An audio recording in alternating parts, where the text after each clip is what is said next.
सीधा आपको हम करनाल लिए चलेंगे, जहां पर सीएम मनोहर लाल मौजूद हैं। साइक्लोथॉन हुआ था नशा मुक्ति के लिए और आज उसका अंतिम पड़ाव है। जिनकी आयु 64 वर्ष, 65 वर्ष, 66 वर्ष, ऐसे सब महानुभावों का भी मैं अभिनंदन करता हूं, जिन्होंने इस यात्रा को सफल करने में बहुत बड़ी भूमिका निभाई है। आज भाइयों बहनों, यात्रा के 25 दिन पूरे हुए हैं, लेकिन ये जो मद्य निषेध हरियाणा का एक संकल्प लेकर के जिस लक्ष्य को लेकर हम चले हैं, वो कार्यक्रम तो अभी चलाना पड़ेगा, क्योंकि केवल यात्रा निकालने से अपना लक्ष्य पूरा नहीं होगा। ये ठीक है कि यात्रा में 2000 किलोमीटर लंबी यात्रा निकाल करके लाखों लोगों ने भागीदारी की, लेकिन समस्या का जो स्वरूप है, इसमें जन जागरण का ये अभियान हमको लगातार चलाना पड़ेगा। न केवल जन जागरण, बल्कि जो लोग इसमें प्रभावित हुए हैं, ऐसे लोगों को ठीक रास्ते पर लाने के लिए उनके वो डी एडिक्शन सेंटर्स पर ले जा करके उनको इलाज भी करना पड़ेगा, उनको रिहेबिलिटेट करना भी पड़ेगा, ताकि पुनः वो वापसी ठीक मार्ग पर आकर के और पुनर्स्थापित हो जाए। और फिर ये सब काम में जो लोग इस विषय को आगे बढ़ाते हैं, इस ड्रग्स की सप्लाई करते हैं, जो एक ये चेन बनी हुई है, सप्लाई चेन, ऐसे तस्करी करने वाले, ये जो द्रव्य पदार्थ को बेचने वाले, ये स्मगल करके यहाँ लाने वाले, जिनके बहुत बड़े अपने मंसूबे हैं, उनको भी धराशायी करना पड़ेगा। उनके खिलाफ भी बड़ी कार्रवाई करनी पड़ेगी। जो सरकार के नाते मैं संकल्प लेता हूं कि आप सहायता कीजिए, इनको धराशायी करने में हम सब काम करेंगे। भाइयों बहनों, इस अभियान को चलाने के लिए शुरुआत की गई, जैसा स्वामी ज्ञानानंद जी ने बताया कि हमने 5 मई को मेरे अपने आवास पर कुछ संतों को आशीर्वाद से बुलाया था, आशीर्वाद लेने के लिए बुलाया था। वो एक दिन था ऐसा, मेरी आयु लगभग 70 साल होने वाली है।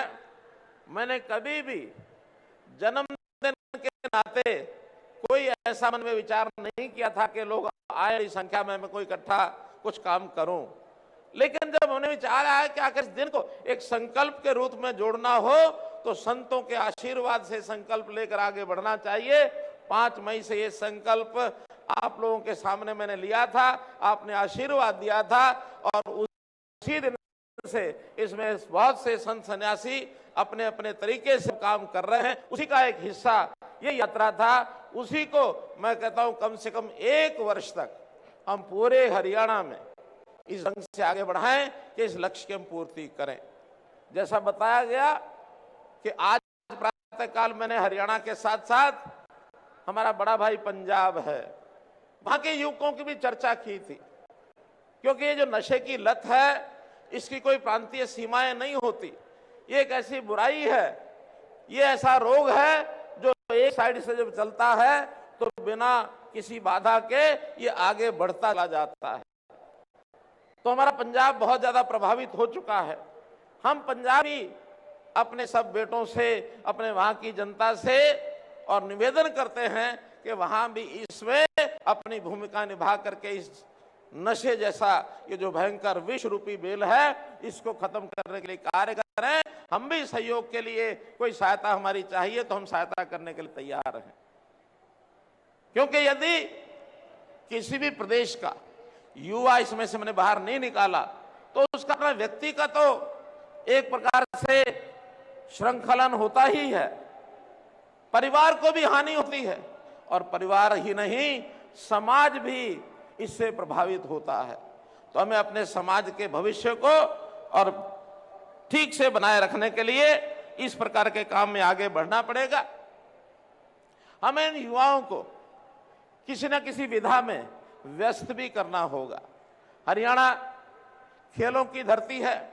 हमारे यहाँ तो युवाओं को एक अवसर मिलता है कि गांव में दूध दही का खाना है, खा पी करके और अपने मैदान में जाकर, अखाड़े में जाकर कुश्ती करना, खेल खेलना, और उसमें से खेल के अंदर पारंगत हो करके देश और दुनिया में नाम कमाने का काम हरियाणा ने किया है। इसको हम और आगे बढ़ाएंगे ताकि नशा रूपी ये जो रोग है इससे हमारा युवा ये बच सके, इसके लिए हम काम कर रहे हैं। इसके लिए सरकारी तौर पर जैसा मैंने बताया एक बहुत सुनियोजित ढंग से नशे को खत्म करने के लिए हमारे सब विभाग लगे हैं, चाहे होम डिपार्टमेंट है, चाहे हमारा शिक्षा विभाग है, चाहे हमारा सेवा विभाग है, ये सब विभाग इसमें लगे हैं। और कई तरह के हमने टेक्नोलॉजी के नाते से ऐप बनाए हैं। हमने साथी ऐप बनाया है, हमने प्रयास ऐप बनाया है, हमने हॉक ऐप बनाया है, ताकि जो नशा करने वाले और जो नशा कराने वाले, जो सप्लाई करने वाले, जो केमिस्ट ऐसी दवाइयों को बेचते हैं, इनका सबका डाटा वो आदान प्रदान किया जा सके। हमने 7 प्रांतों को मिलकर के मैंने सबके मुख्यमंत्रियों को निमंत्रण दिया था, वो आए थे कि इस रोग को समाप्त करने के लिए पंचकुला में सभी प्रांतों का, उत्तर भारत का एक एंटी ड्रग सेक्रेटरिएट ये हमने बनाया है ताकि वहां से सब चीजों को हम कंट्रोल कर सकें। हमने जनता में एक मोबाइल फोन ये भी दिया है कि कोई व्यक्ति इस प्रकार की कोई जानकारी देना चाहे तो उस मोबाइल फोन के माध्यम से उनका नाम बिल्कुल गुप्त रखा जाएगा, किसी को बताया नहीं जाएगा। और बड़ा सरल वो नंबर है, अगर हम याद करना चाहे तो सब कर सकते हैं। मैं एक बार हिंदी में बोलता हूं, कितना सरल आपको ध्यान में आ जाएगा। आप मेरे पीछे एक बार बोलेंगे 90-508 और इसके बाद 91-508, है ना सरल? 90-508, 91-508, ये 10 अंकों का मोबाइल नंबर याद रखें। और हमको कोई सप्लायर की जानकारी मिलती है, हमको कोई इस प्रकार के काम को आगे बढ़ाने के लिए गतिविधियां, क्योंकि देशद्रोही गतिविधियों में लगने वाले ऐसे बहुत से संगठन हैं जो इस पैसे का दुरुपयोग करते हैं, राष्ट्र विरोधी ताकतों के साथ जाके खड़े हो जाते हैं। हमारे पश्चिमी एशिया के अंदर कई देश आतंकवाद को आगे बढ़ाने में और इस प्रकार के काम में लगे हैं। वो कुछ कर पाए ना कर पाए, लेकिन उनका अपना जो नुकसान है वो सबसे ज्यादा हो रहा है भाई बहनों। इसलिए मैं तो ये कहूंगा कि हम लोग युवाओं को, बाकी सबको भी प्रेरणा दें। संत समाज से मेरा निवेदन है कि हमारी अपनी कथाएं हो, अपने प्रवचन हो, अपने आश्रम में समाज के लोगों के पास जहां जाते हैं या उनको बुलाते हैं, बहुत से विषय हम रखते हैं कथा कहानियों के माध्यम से, कथाओं के माध्यम से। तो हम लोग उनको ये प्रेरणा दें कि अपने जीवन को सुरक्षित रखना है। तो एक जन जागरण का अभियान आप लेंगे तो हरियाणा में इन चीजों से हम अपने युवा को बचा सकेंगे। मैं तो आह्वान करूंगा कि उठो, जागो मेरे साथियों, जागो। आप जागे नहीं तो कल को पछताना पड़ेगा। भविष्य उज्जवल रखना है तो जागो, नहीं जागोगे तो भविष्य अंधकार में रहेगा। कोई भी समाज नहीं चाहता कि हमारा भविष्य उज्जवल ना हो, हमारा भविष्य उज्जवल होना चाहिए। इसलिए हम सब सामूहिक रूप से आगे बढ़ने के लिए, और जैसा मैंने अभी एक ये जो सुंदर नाटिका इसके अंदर जो दिखा रहे थे, किस प्रकार का एक भावनात्मक दृश्य था। मां भारती हमें शक्ति दो, हमें शक्ति दो कि हम आगे बढ़ें इस अभियान को लेकर के और इस समस्या को दूर करें। मैं बताना ये भी चाहूंगा कि यह अभियान कोई राजनीति नहीं है। इसमें देश में बहुत से ऐसे अभियान प्रधानमंत्री जी ने चलाए, बेटी बचाओ बेटी पढ़ाओ, कोई राजनीति नहीं है। स्वच्छता अभियान कोई राजनीति नहीं है। पर्यावरण के सुरक्षित रखने के लिए जागरण किया, जल बचाने का अभियान ये हमने लिया। इसी प्रकार ये जो नशा भगाने का अभियान ये हम ले रहे हैं, ये सामाजिक अभियान है। समाज हमारा सुंदर बने, देश और दुनिया में हमारे हरियाणा का नाम हो और दुनिया में देश का नाम हो, इसलिए हमको इसको आगे बढ़ाना है। मैं अंत में कुछ घोषणाएं करना चाहता हूं।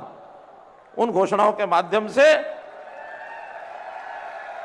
अभी तो की नहीं है भाई, अभी तालियां कैसे बज गई, अभी तो मैं घोषणा कर रहा हूं।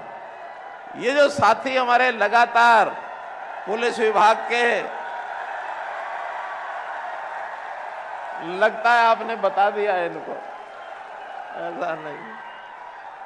बहुत छोटी सी घोषणा है कि इन सब साइकिलिस्ट जो लगभग 250 की संख्या में लगातार चले थे, इनको सबसे पहला तो आज के बाद 5 दिन की छुट्टी रहेगी। एक ये विषय,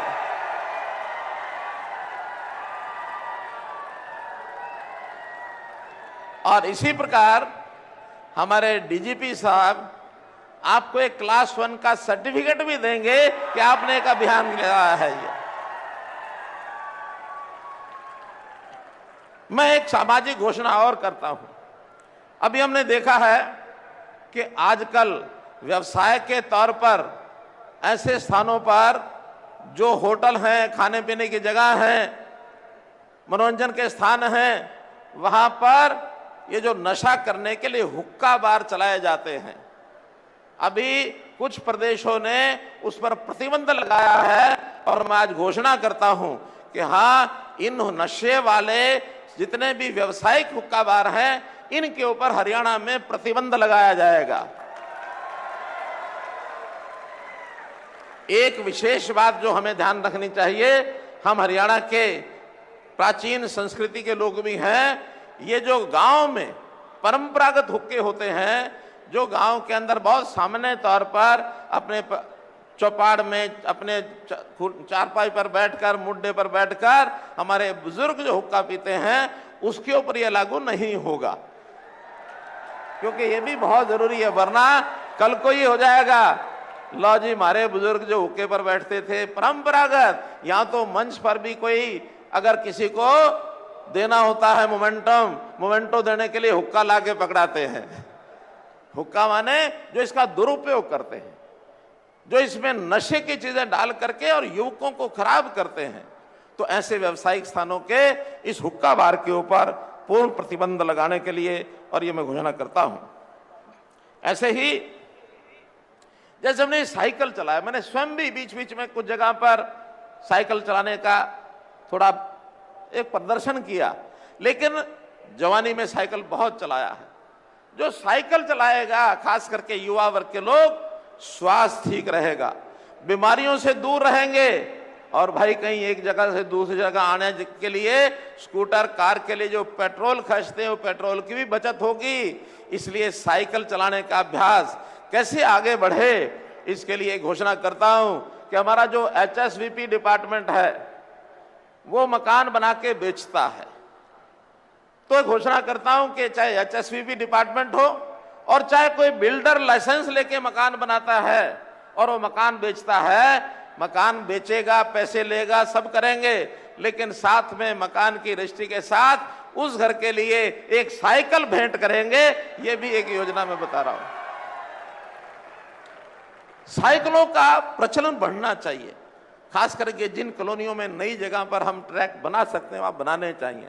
हाँ, कोई कहता मेरे यहाँ साइकिल है, तो साइकिल ना दे करके उसको 3000 रुपए की राशि ये वो भेंट करेंगे। तो इसलिए अपने स्वास्थ्य को ठीक रखने के लिए, अपने संस्कारों को ठीक रखने के लिए हरियाणा सरकार जो पहले कर रही है, आप लोगों का कोई भी और सुझाव आएगा, अच्छे सुझाव को हर समय लागू करने के लिए मनोहर लाल तैयार रहेगा। मनोहर लाल से अपेक्षा ऐसा रखना जरूर, समाज की शुद्धता, समाज के अंदर चेतना, समाज के अंदर शिक्षा, संस्कार, स्वास्थ्य, सुरक्षा, स्वाभिमान, स्वावलंबन, हर प्रकार के काम के लिए हम लोग आगे बढ़ रहे हैं। ये समाज जागृत हो, समाज आगे बढ़े, ये हमारी चिंता है। उसके लिए बहुत योजनाएं बनाई हैं, आगे भी बनाएंगे। आपका सुझाव हो तो उसका स्वागत है। अब अंत में हमारे जितने भी यहाँ युवा साथी बैठे हैं, मैं संतजनों से प्रणाम करके कहता हूं कि वो अपने स्थान पर बैठे रहें। बाकी जो लोग हैं वो खड़े होकर के एक संकल्प लेंगे आज, और ये संकल्प हमारे जीवन में उतरना चाहिए, भीतर से ये संकल्प आना चाहिए। सब लोग अपना दाहिना हाथ अपने छाती पर बाईं साइड में रखेंगे, दिल के ऊपर रखेंगे।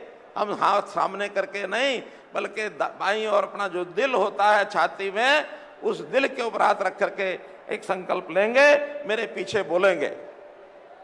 मैं प्रतिज्ञा करता हूं कि अपने प्रदेश को ड्रग फ्री बनाने के लिए हर संभव प्रयास करूंगा। मैं न स्वयं ड्रग का नशा करूंगा और न औरों को करने दूंगा। जय हिंद, जय हिंद, जय हिंद। धन्यवाद। तो करनाल से आप साइक्लोथॉन रैली को देख रहे थे। रैली का समापन हुआ है। सीएम मनोहर लाल ने सभी को शपथ दिलवाई है कि हमें ड्रग फ्री हरियाणा बनाना है।